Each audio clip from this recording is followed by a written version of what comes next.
मैं ज़ाहिर रुहेला पठान, मुस्लिम राष्ट्रीय मंच। मैं आज अपने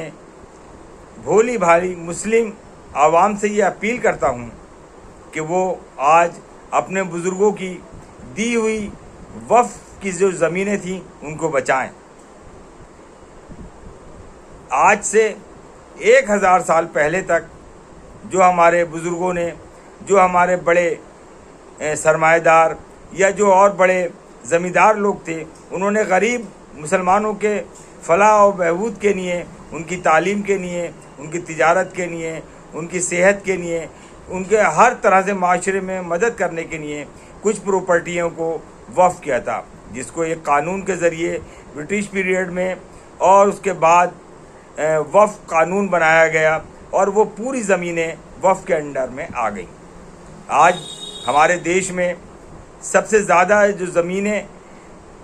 सरकार के पास हैं, उसमें सेना के पास है, रेलवे के पास है, और एक बहुत बड़ी अक्सरियत तीसरे नंबर पे वक्फ की है। अगर आज उन वक्फ की ज़मीनों से मुसलमानों को सही तरह से फ़ायदा मिलने लगे, या वो उनकी आमदनी या वो जगहें कौम के काम आ जाएं, तो वो एक बहुत बड़ी अक्सरियत जो आज गरीबी और पिछड़ेपन में है, वो एक उभर के आएगी और माली और कारोबारी हालात से मजबूत होगी। आज से पहले सरकारों ने जो वक्फ बोर्ड बनाए थे, वो वक्फ के मुतवल्ली हों या वक्फ के चेयरमैन हों या वक्फ प्रॉपर्टियों को जो ज़िला और शहर लेवल पे देख रहे हैं, उन्होंने उनको खुर्द-बुर्द किया है। आज की जो मौजूदा सरकार है, उसने एक उम्मीद जगाई है, उम्मीद, और वो चाहती है कि इस हिंदुस्तान की जो सबसे बड़ी अक़लियती मुसलमान हैं, वो देश की मुख्य धारा में आएँ और देश को और अपने आप को मजबूत करें। आज एक कानून अमेंडमेंट हो रहा है, जिसका सरकार ने एक उम्मीद, जो उसकी एक टाइटल है वो उम्मीद है, और उसका पूरा है एकीकृत वक्फ प्रबंधन, एकीकृत वक्फ प्रबंधन, सशक्तिकरण, दक्षता और विकास अधिनियम, ये उसका एक नाम दिया गया है। आप उस नाम को सोचें। इसी नाम को मुत्तहदा वक्फ इंतज़ामात व इख्तियारात बनाने की कारगुजारी और तरक्कियात एक्ट, आप समझें। इस एक्ट की जो एक एक लफ्ज़ है उसका मतलब समझें। इसको इंग्लिश में जो नाम दिया है unified Waqf management empowerment efficiency and development act. इस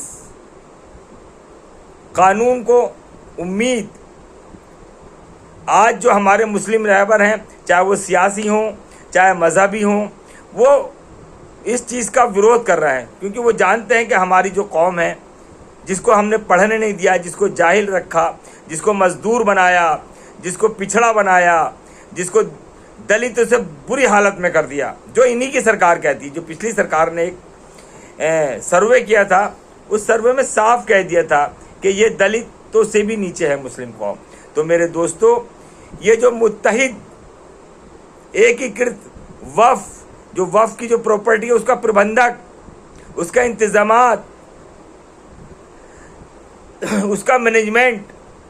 एम्पायरमेंट, यानी उसकी जो हुकूकात हैं,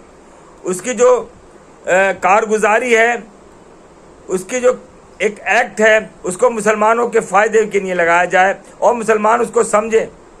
तो मेरे दोस्तों, एम्पायरमेंट, एफिलिएंसी एंड डेवलपमेंट, मुसलमानों के डेवलपमेंट के लिए वो काम आएगा, मुसलमानों के फ़ायदे के लिए, मुसलमानों की तालीम। क्या आप मुझे बता सकते हैं कि आज वक्फ की प्रॉपर्टी से कितने मुसलमानों की बच्चियों की शादी हो गई, कितने मुसलमान बच्चों की फ़ीस इकट्ठी हो गई, कितने मुसलमानों के लिए अस्पताल बनाया गया, कितने मुसलमानों के लिए स्कूल बनाया गया, कितनी यूनिवर्सिटियाँ बनाई गई, कितने मुसलमान बच्चों को तालीम के लिए बाहर भेजा गया, या कितने मुसलमानों को उस वक्फ की प्रॉपर्टी से मकान दिए गए। मेरे भाइयों, आंखें खोल के